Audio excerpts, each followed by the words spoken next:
Right, I'm sure we're still going to have folks rolling in, but always sensitive to timing and wanting to be respectful of everyone's time. So, welcome back to the beginning of the 23-24 school year, which absolutely blows my mind to say. And welcome to the resumption of our monthly statewide webinar. For those of you who don't know me, I'm Anna. I'm the CEO of the Northeast Charter Schools Network, which is the umbrella organization for both the New York Charter Schools Association, which I'm thrilled to represent today, as well as the Connecticut Charter Schools Association. And I'm joined by Natasha Cherry Perez, Chief of Staff of the New York Charter Schools Association, as well as other members of our New York team, and really appreciate, as always, to be joined by authorizers and our partner co-hosts in this monthly Hollywood Squares, Charter Hollywood Squares. So Lisa Long, Executive Director of the Charter School Office at NYSED, Catherine Connell Espinosa, Executive Director, SUNY Charter Schools Institute. And I don't know that we have formally in this forum congratulated Catherine on her formal title of Executive Director. So Catherine, formal congratulations, re-welcome in that capacity, and thrilled to have you with us as always. Riza Schwanbeck, Senior Director of Authorizing at the New York City DOE. Erin Cochran, Senior Executive Director of Policy and Operations, also at the New York City DOE. And Corey Callahan, General Counsel and VP of Legal Policy and maven of all things at the New York City Charter School Center. So I hope you all have had a wonderful summer, and I hate to use the past tense, but I know it has totally flown by. Although one thing I will say that I love the most about working in education is that we uniquely get 2 New Years.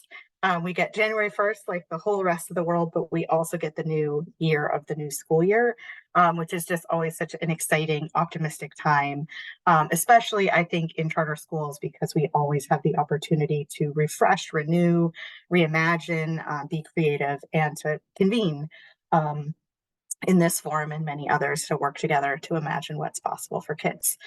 So super exciting.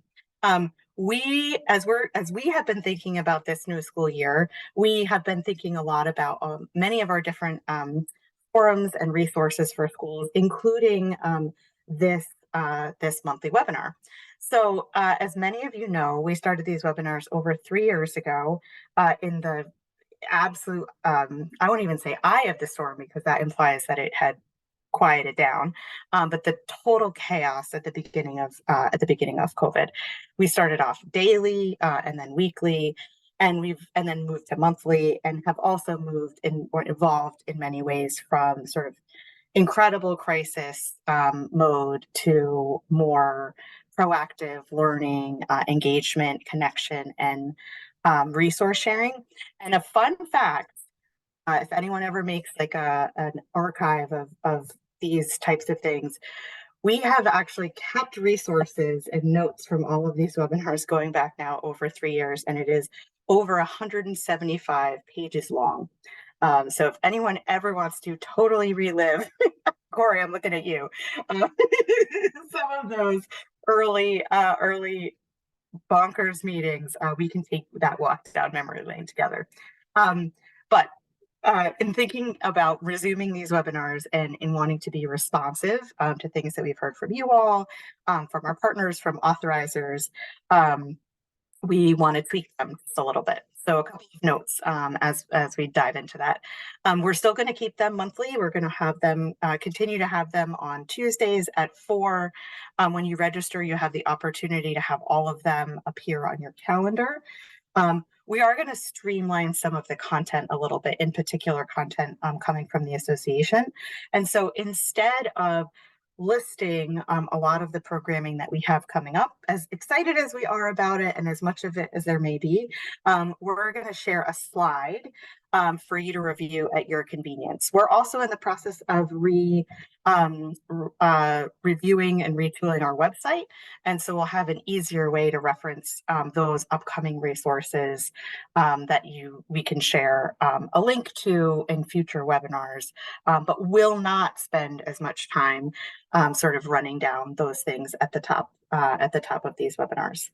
We're also going to introduce the idea of having a focus topic for each month, which will follow the updates from the association, the Charter Center, and the authorizers. And to the largest extent possible, we're going to share that focus topic in advance so that you know what to expect. And you can make sure that the right people from your school or other partner organizations can join the webinar. I will say that is to the largest extent possible because sometimes we are being really responsive to super exciting late breaking news. And that will play out in the focus topic that we have for today's webinar, but we are going to work towards that.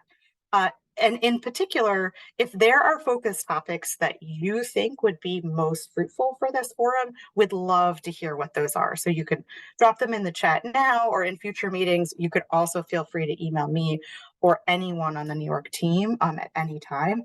Really open to hearing what would be most helpful.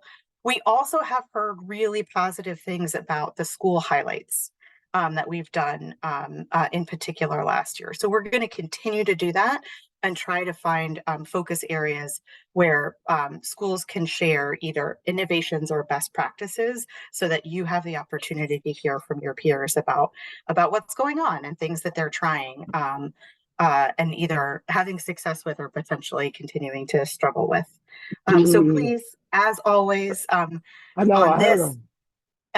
this and in every other way, please continue to share your thoughts and feedback with us. We're also, outside of this webinar, introducing a couple of changes to our statewide programming. So we're launching 2 new forums. The first is a series of data reporting tutorials. So this is an iteration on the data working group that has had a lot of participation over the course of the past couple of years. It will meet quarterly, and it will be aligned to helping schools meet data reporting deadlines. So the goal is to provide school data managers and leaders, whoever in your organization is responsible for collecting and reporting data, to know what to report and how to report it. So the first one of those is on September 26th at 10 a.m.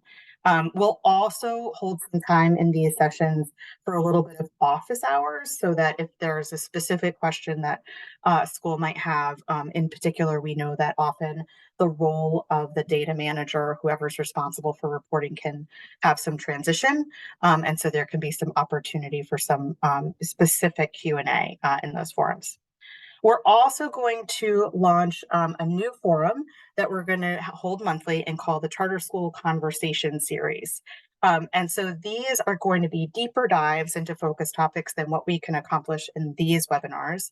And they're going to feature special guests and specific topics with a unique perspective within the charter space. So that can be things like innovations in academics and curriculum, to changes in operations policy, things that schools are trying, key partners that we think folks should be aware of, things like that.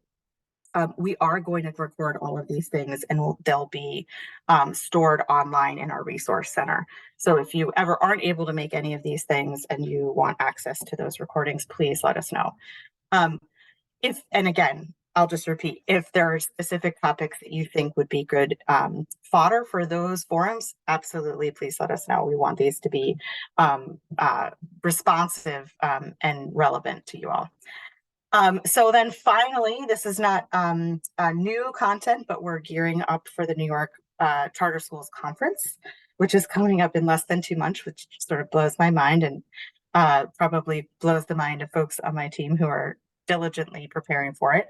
This year, it will be hosted at the Albany Capitol Center from October 18th to 20th.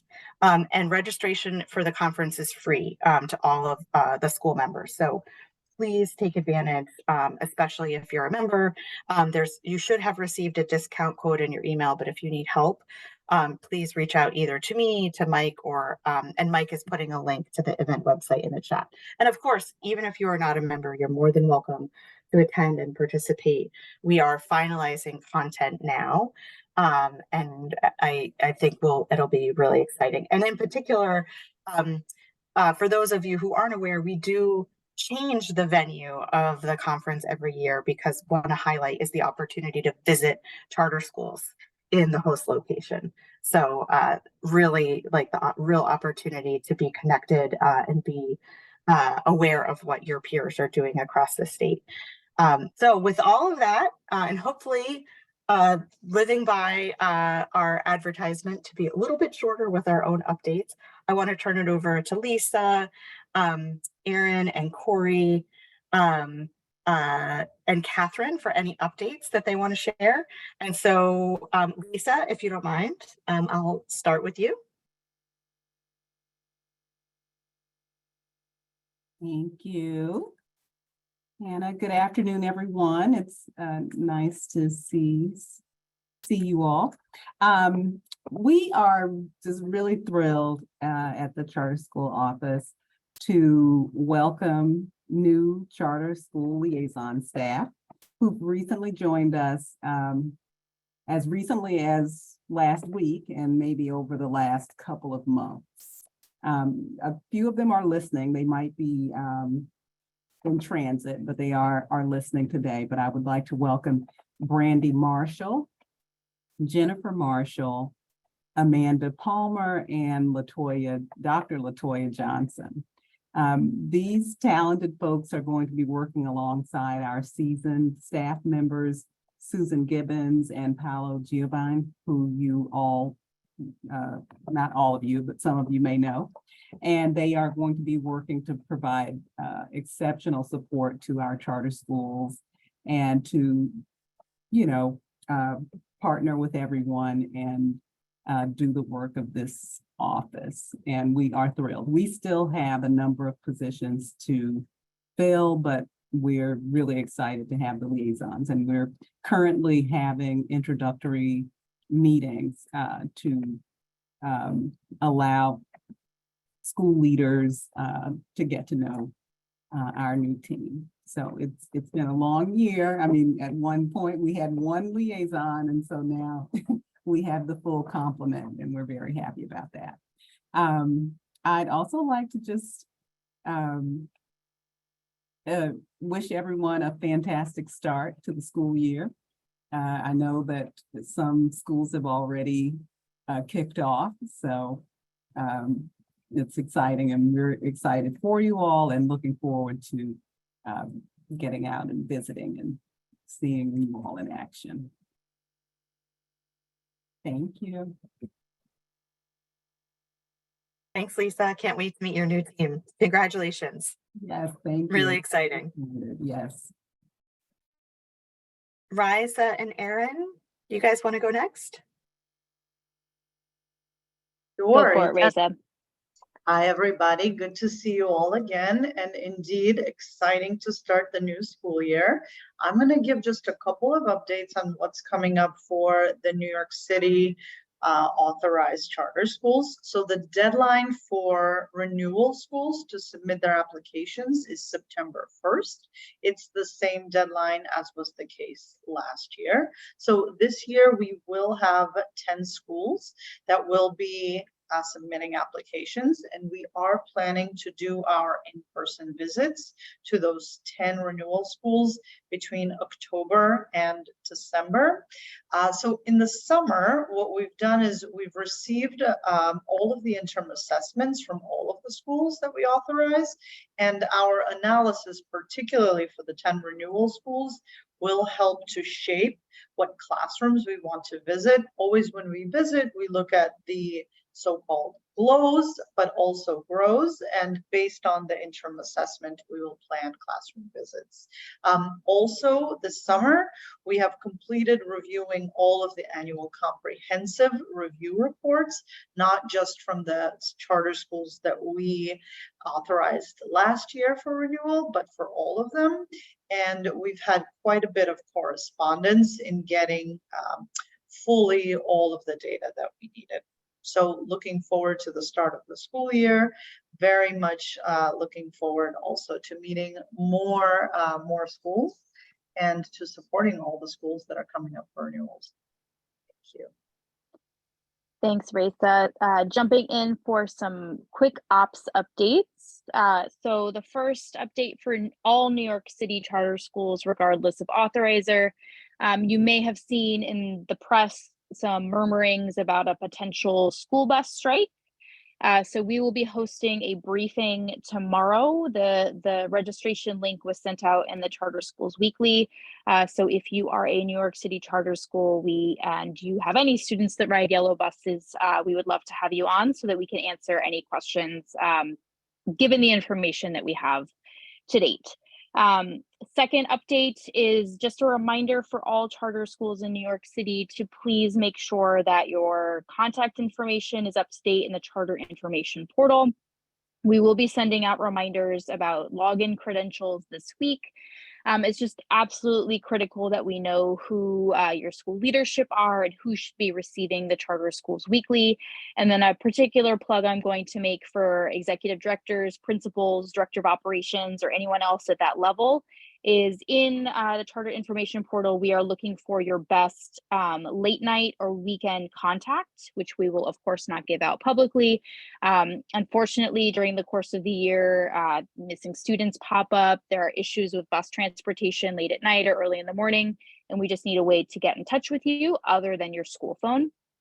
And then my third quick plug, as you are onboarding new staff, new leadership, just a plug to keep as one of your priorities, maintaining the knowledge of different deadlines, different tasks across the board. We've had a number of charter schools this year miss federal reporting deadlines, miss scanning deadlines, just because the information was not kind of passed on from person to person, which is really negatively impacting students. So if we can be helpful at all on our end to do some thought partnership on what that might look like, we would love to do that.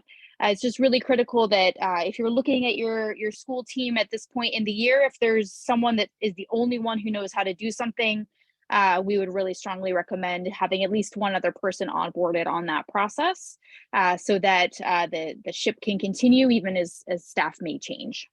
So those are my operations updates. Thank you so much, Erin. And Raisa, I'm so sorry. Now I'm in my head about it.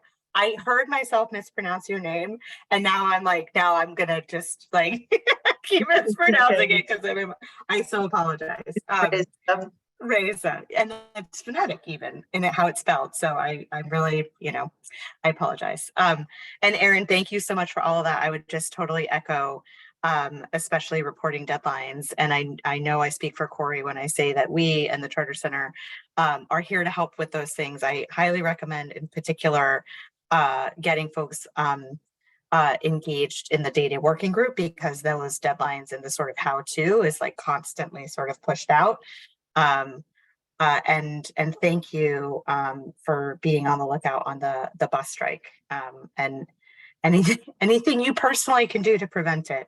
And if we as a sector can do anything, all of the donuts and edible arrangements and all of the things. I know I speak for everyone on this webinar when we say how much we're indebted to bus drivers now more than ever. So with that, Catherine, you want to round us out? Oh, Catherine and then Corey, does that work? Sure. All right, well, thanks. I want to echo everything that Lisa and Raisa said in regards to welcoming everybody to the 23-24 school year that is upon us. I hope that everybody does have a great year ahead. I have two quick updates for SUNY authorized charters. Just want to make sure that everybody is aware that SUNY charters now have access to update your contacts directly in Epicenter. And every school should have a submission in Epicenter for that. The first verification is due September 1st. So you are going to want to make sure that you update that information directly in Epicenter. There is a Institute staff held a webinar to walk folks through the process, and we can share a link to that recorded webinar as well. And any questions that folks have, you can email Charter Epicenter at SUNY.edu, and I will throw that email in the chat as well. So the team is here to support with any questions, and we appreciate everybody's compliance with this submission. So thank you. The other update is related to the accountability plan progress reports. They are traditionally due September 15th. However, that date may change depending on the release of the state assessment results. And if that goes beyond September 15th, the Institute will modify the required deadline in Epicenter to reflect 30 days past the public release of the 3 to 8th grade exam data for schools that serve elementary and middle school testing grades. We still encourage schools to submit earlier if possible, and standalone high schools, those that only serve grades 9 through 12, should plan to submit their APPRs by the September 15th deadline as is. And I'm going to add the charter accountability team's email in the chat. So if you have any questions regarding those submission requirements or need any extensions, please reach out to the Institute team and we will work with you. So thanks again, everybody. Hi, everyone. I'm on two screens, on two devices, I should say. So you see me talking, but my audio is coming out somewhere else. Anyway, yes, echoing everyone. I know folks have been back for a while. I've been seeing lots of great posts of all the professional development that you're all doing. So I love seeing that on social media too, because I do think that's part of the story of charters, right? It's the teachers coming back early in the summer and you are all planning and executing professional developments and team buildings and stuff, getting the staff set up to have a really successful year. So kudos to all of you that spent probably July planning that. So I know not everyone was off this summer.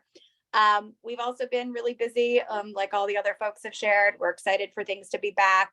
I'll put in the chat, Sharita and the school supports team already ran a great boot camp for New York City folks with DOE, which we're very thankful for the partnership for ops folks. And we are continuing that with the collaborative team.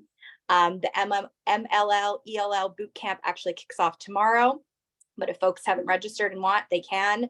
And then the SPED boot camp will be next week. So again, I'll put those in the chat if folks haven't missed them, but if you have folks in your school who are new MLL, ELL coordinators or SPED coordinators, really recommend joining so folks can start the year. And then the last thing I'm going to put in the chat is going to just sound crazy because we've all just been talking about how we're starting the 23-24 school year. But on October 2nd, the Charter Central will launch the Common Online application for the 24-25 school year. So we just so we're just pushing for the next year. But no, as I know all of you know, as you're enrolling kids even for this school year, enrollment for next year is moving forward. So we just want folks to make sure they get their registration stuff in by September 2nd. That way you can be part of the launch when it launches in October. Obviously, there are opportunities to join after that, but if you know, we know enrollment season starts earlier and earlier. So that's all I have. I'll put some stuff in the chat, and great to see everyone and hope to see more as the year gets kicked off. Thanks, Back Lori. to you, Anne. Yeah, thank you. Well, and in true like collaboration fashion, what you all just shared actually reminded me of something that I should tell folks. So in partnership with a group called Open Architects, who is actually engaged by the Massachusetts Department of Elementary and Secondary Education to create a dashboard tool for all public schools in Massachusetts, including public charter schools. We have partnered with them to create a similar tool for public charter schools in New York. We need a handful of schools to share their prior year student data files so that they can create essentially the, this is where my like data, my back end knowledge is going to show itself. Lack of back end knowledge is going to show itself. So some pilot schools can share their prior year student data files so that Open Architects can create the platform such that when data is released imminently, I'm just going to throw that out there into the universe, that when data is released, schools that want to use this tool for free. All they have to do is upload their student data files, and which will be 2D compliant and all of that sort of stuff. So if you want to be in that pilot group, which would mean that you would also have the opportunity to have this dashboard for prior year student data and have year over year comparisons, just shoot Mike an email. He just dropped his email address in the chat. The tool is incredibly impressive. And I will say, as an opportunity to streamline your own internal, not just reporting for things like your board or reports that you might want to post on your website, but also tools that you can give to your teachers. So it allows you to look at subgroup comparisons. It allows you to look by standard. If you're a campus network, you can compare by campus. Just a lot of flexibility, and something that seemed like an opportunity given the tool that had been created in Massachusetts to do something similar for you all. So please let us know if you would be interested in participating in the pilot, which will create the platform that will make it available to everyone in a seamless, like literally 10-minute activity to dump your data and receive a hugely manipulable dashboard. So with that, we'll turn to our focus presentation and topic for today, which is like hot off the presses. So apologies for breaking our own new rule of trying to get preview information out to you in advance.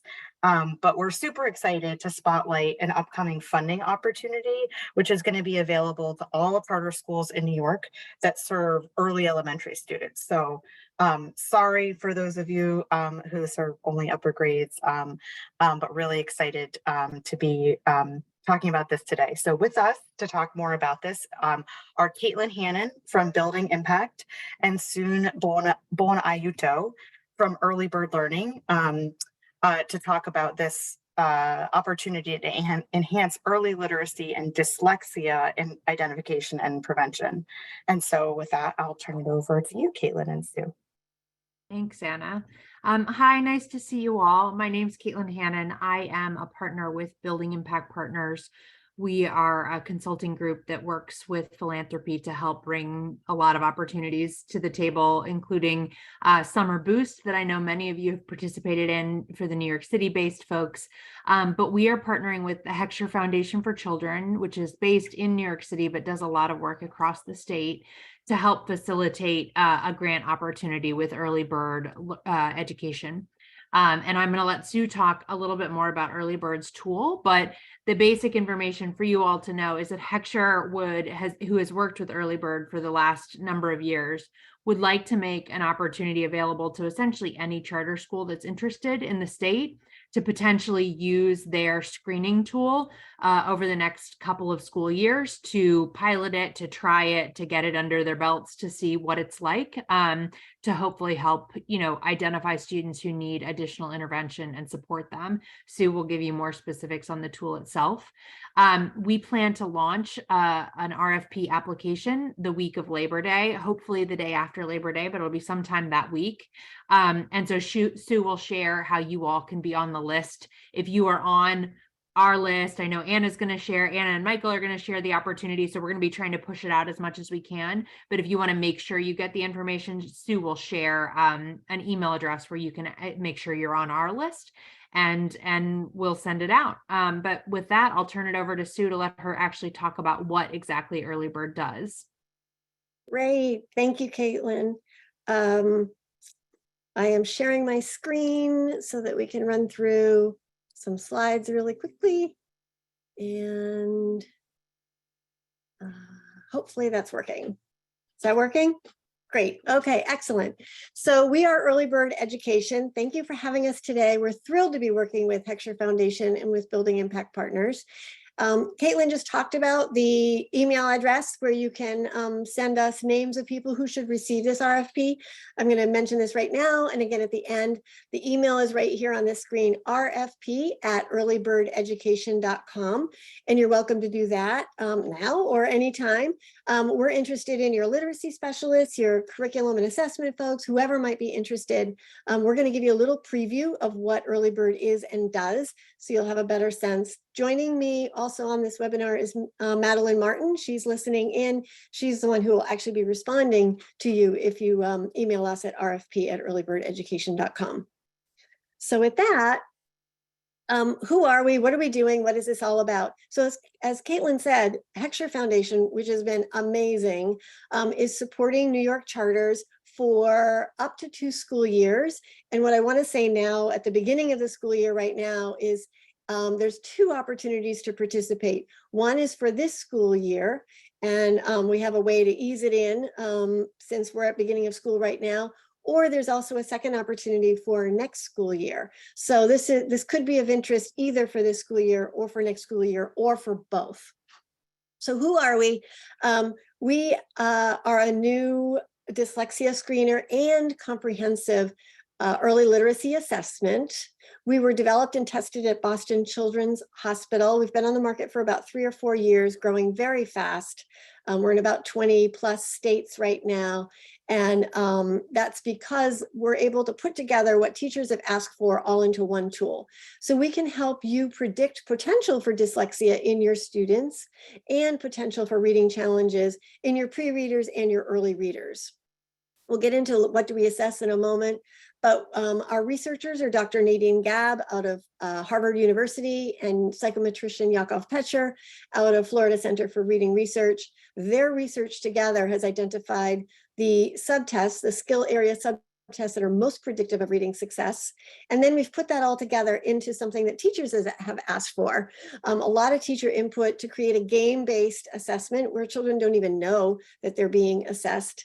And then add what technology has to offer today. So it's self-scoring. You don't have to train your teachers to score. You don't have problems with inter-rater reliability across classrooms. It's adaptive, so we can get a lot of information quickly. It's teacher-friendly. And as I said, we use all the latest technologies. And why is this important? This is important because all the brain research today tells us that the best time to intervene for potential reading struggles is at that pre-K kindergarten grade 1 level. This opportunity is available for assessing your pre-K, K, grade 1 students. We're also adding grade 2 this year around mid-year, and we'll be adding grade 3 next year. What happens in too many schools is that we kind of move the students along, not recognizing that there are difficulties, and it's grade 3 when students are actually identified and get the intervention they need. So this is what all is in Early Bird. There's a lot of potential data in Early Bird. As I said, pre-kindergarten, kindergarten, first grade, these are all the skill areas that we assess. And you can see on this chart, the 3 times per year benchmarking, beginning of year, middle of year, end of year, and when various skill areas are added or subtracted, depending upon the developmental and instructional appropriateness of the various skills. We are aligned with the Scarborough Reading Rope and with the science of reading. What's unusual about Early Bird is having naming speed, the RAN, along with your typical sound symbol, your phonics, your phonemic phonological awareness, in an assessment. And then the other robust area that's very unusual is this oral language set of subtests. We also add word reading and non-word reading at the appropriate times. And so if you were to decide to go to investigate this opportunity further, this is what it would be like for your school. We would start with an onboarding and planning session, which leads to first a 45-minute training with your staff, whoever's going to put their hands on Early Bird. They learn why are they doing this and how to actually assess. And then we go into the beginning of year, middle of year, end of year cycle, which starts with screening of the students, followed by the dashboard, which auto-populates because everything's auto-scoring, followed by professional development. And I want to emphasize this one, Heckscher Foundation in its generosity, and especially because we know this is part of what makes Early Bird work, has agreed to fund a 1-hour professional development session with each of your grade level sets of teachers at each benchmark period. So for instance, your kindergarten teachers will get together for their own professional development session with one of our literacy specialists to talk through their classroom data. What are they seeing? How can they take action? What groupings might they put together? And then the other piece that teachers love is that if you don't have curriculum or resources at your school, we have a whole array of evidence-based next steps resources right on our platform. So it's very easy to implement for teachers. Give you a sense of what the game board looks like. This is Pip. He's the character that guides the students through the game. This is annotated for your benefit, so you can see kind of how this works. And the child and Pip stop and meet their new animal friend and take each subtest. Each subtest is about 2 to 5 minutes. And then we have both expressive and receptive subtests. The expressive ones, blending, non-word repetition, and object ran. New this year, letter name and letter sound will also be expressive. The child speaks into a microphone and artificial intelligence is scoring what they say. And then this is just an example of what it looks like for a child. This is non-word reading. We call it silly words. And first Pip plays the game. The child has a practice question. It goes into the actual items, which you're seeing here running through very quickly. The child speaks the answer at the end, no matter how well they do. They get the reward. This is a snorkel. It goes up on their reward bar. And we find across the board that children just love early bird. They end, they say they want to play again. This is the teacher dashboard to give you a sense of how teachers see the data. All normed percentiles, very easy to understand. Blue indicates areas of need. Dark blue, 0 to 20th percentile, light blue, 20th to 40th. And then we have the 2 risk flags, the dyslexia risk flag, which comes out of the research of Dr. Nadine Gabb. And it is a flag where students are weak in the skill areas that are most predictive of dyslexia. So let's keep an eye on this student for potential dyslexia. And we also have the potential for word reading, which is the probability that the child will meet grade level benchmark in word reading by the end of the year. And then we only have 2 screens. Teachers said, don't give me 18 screens, all these spreadsheets. I can't learn them. I don't know what to do with that. So it's very simple. The classroom screen, the student screen, as you see here, there's a printable family report in English and in Spanish that looks similar to this that can be sent home. And then, as I said, we're very keen to make sure that teachers can turn data into action. So the next steps resources are right here on the platform. This is an example. There's a page per subtest area. There's just-in-time professional development if you have teachers that maybe didn't get much training in the science of reading or in teaching reading at all. There's a lot of really basic information to get them oriented. And then there are lesson plans, materials, paper pencil progress monitoring, and accompanying at-home materials that could be sent home for additional practice. And even further, if you have a para in the classroom, there are center-based and support activities. There's a little 4-minute video of a teacher demonstrating what the lesson is like. There's a lesson plan right there and the materials as well. And so that's your really quick orientation to early bird. My intent here is to give you just enough for you to be intrigued and say, oh my gosh, maybe we should check this out. This is a really cool opportunity. So once again, the email rfp@earlybirdeducation.com. If you just email that with an email address, name and email would be even better. Mad will receive those and we'll make sure that you get the RFP at the same time that we send it out after Labor Day. Thank you so much. Super excited. Love this for so many reasons. And we'll just pause there and say, like, we're all better at Zoom than we were when we first launched these. I know there are lots of folks, but if anyone has any specific questions, happy to hold this time. So feel free to just come off mute if you have a question.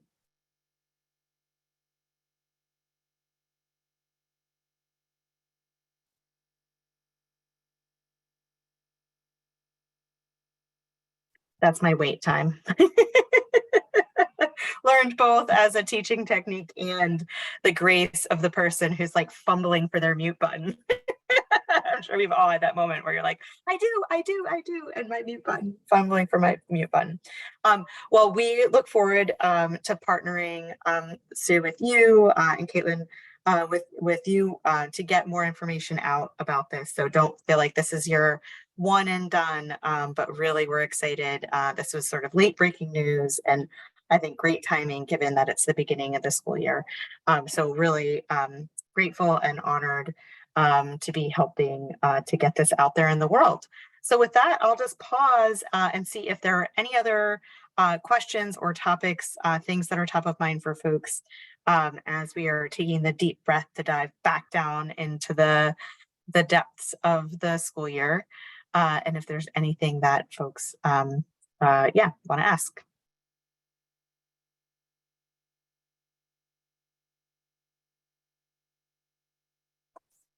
That's my wait time again. So where our next monthly webinar is going to be Tuesday, September 19th. Like I said before, we'll work to get a focus topic out in the world before then. If there are things that you want us to focus on, please let us know. And if you registered for this webinar, you should have received the opportunity to include the future webinar dates on your Google Calendar or on whatever calendar you use. But if you have a question, we do have those dates mapped out for the year, and we're happy to share them out. So thank you all, as always. Have a great rest of your day, rest of your week, and we will see you again in this forum and in others in the coming days and weeks. Thank you. Be well.